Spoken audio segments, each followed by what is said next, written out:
Hello and welcome to the channel. And if you're new here, welcome. Today we're gonna dive back into r/askreddit. Yes, today is a short that's turned into a long format because I have way too many opinions.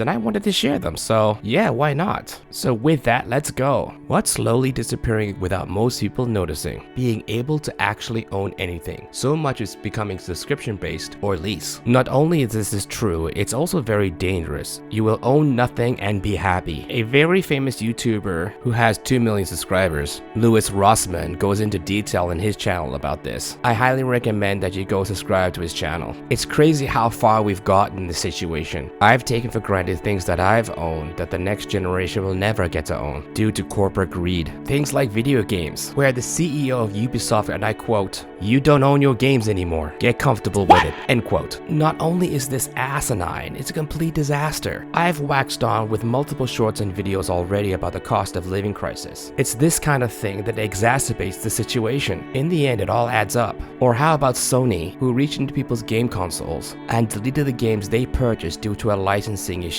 I mean, do you actually own the game if they can take it away like that? The very clear and direct answer is no, you don't. Even if you purchased it, you really didn't purchase it. But right to ownership and right to repair affects every part of our lives, from major industry to consumerism itself. Hats off to the many farmers that took John Deere to courts and fought for right to repair. But it doesn't stop there. Take Apple, for instance, in their iPhones. You can no longer repair or crack screen. Doing so will render Face ID useless. I highly recommend Hugh Jeffrey's channel, who goes into detail with this subject. But it gets even worse since Apple controls the supply chain as well. This goes way beyond phones, but their entire lineup, including getting a hold of replaceable batteries, including parts of their computer systems. And it goes even further with Apple gatekeeping their software. This has been a major change and drive for laws in the EU, which forces Apple to open up their App Store to alternative markets. And it's very easy to see why this is necessary. If you own an iPhone 11, your support for that phone ends next year. iOS 18 will be the last version that phone will carry. Now, your phone isn't going to stop working overnight, but here's what will happen. Since Apple controls the supply chain, any replacement parts whatsoever will not be available to you. Eventually be cut off from the App Store, the only source you have for updates. Speaking about updates, guess what else Apple controls? Xcode and its APIs, which means your mobile bank app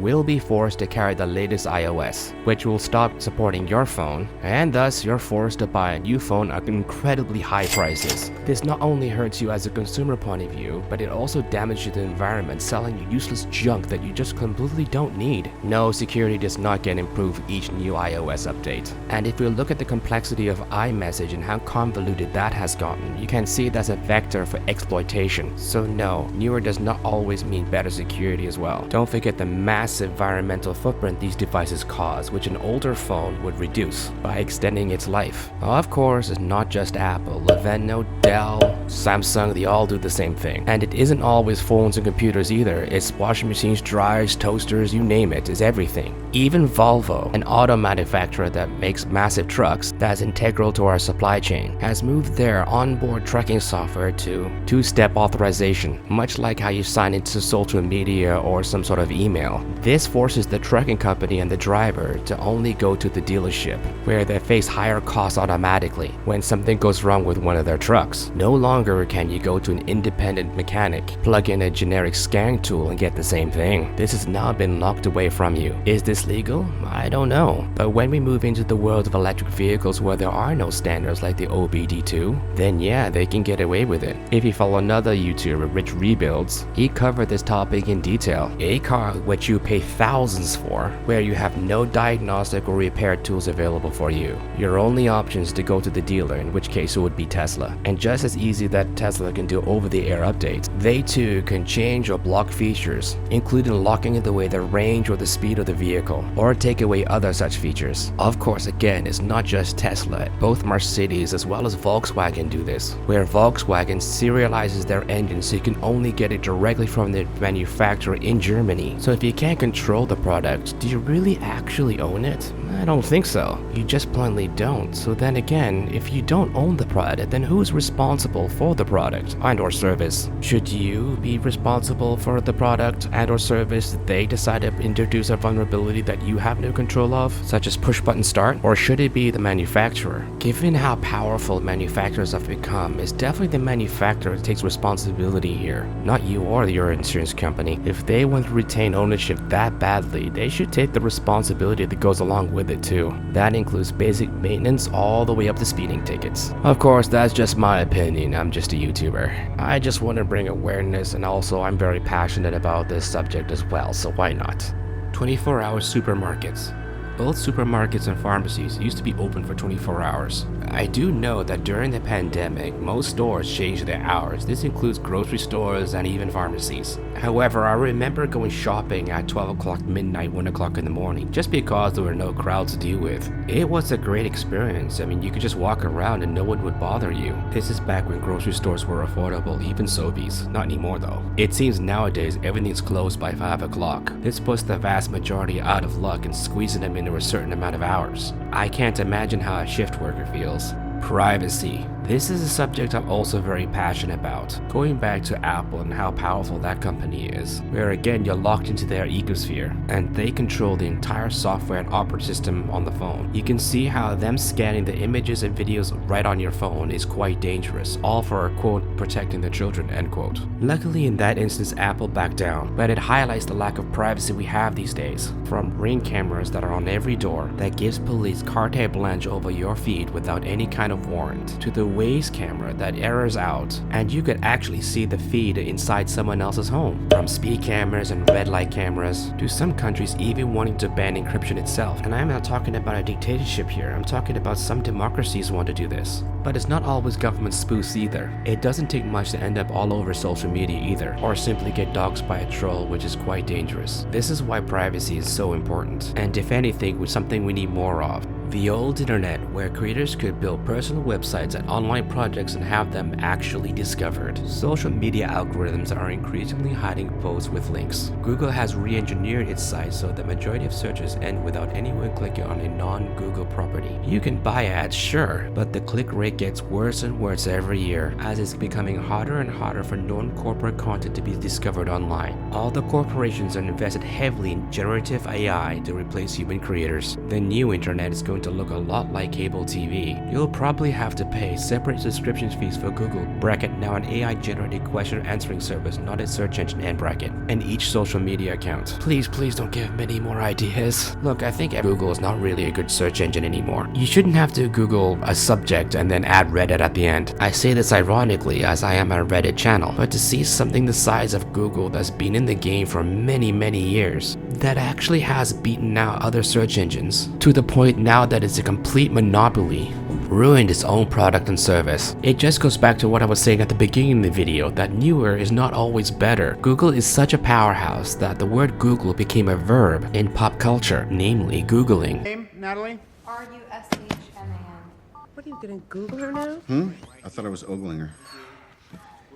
Oh, wow. So much so that the movie Internship that stars Vince Vaughn and Owen Wilson is based upon Google internship program. But here we are today and it's just a shell of its former self. Gone are the days of Boolean that you can find something that you want. Not only the results are AI, but they're also wrong. How many times have you been somewhere on the internet in some heated discussion use Google as a tool? You use this as a tool to somehow prove your stance. But instead what happens, you Google into your confirmation bias. It not only gives you incorrect results, but the wrong information. Being misinformed is worse sometimes than being not informed at all. And the way the internet's going, locking away information and content behind accounts is really a sad thing to see. Again, corporations and capitalism stands on the shoulders of creativity and community. Attention spam. This is true. I enjoy and love making shorts. It's a lot of fun, and sometimes it's less work than, let's say, a long format content video. However, it's not lost to me to why shorts and other such content is so popular. People's attention spam has definitely gone down.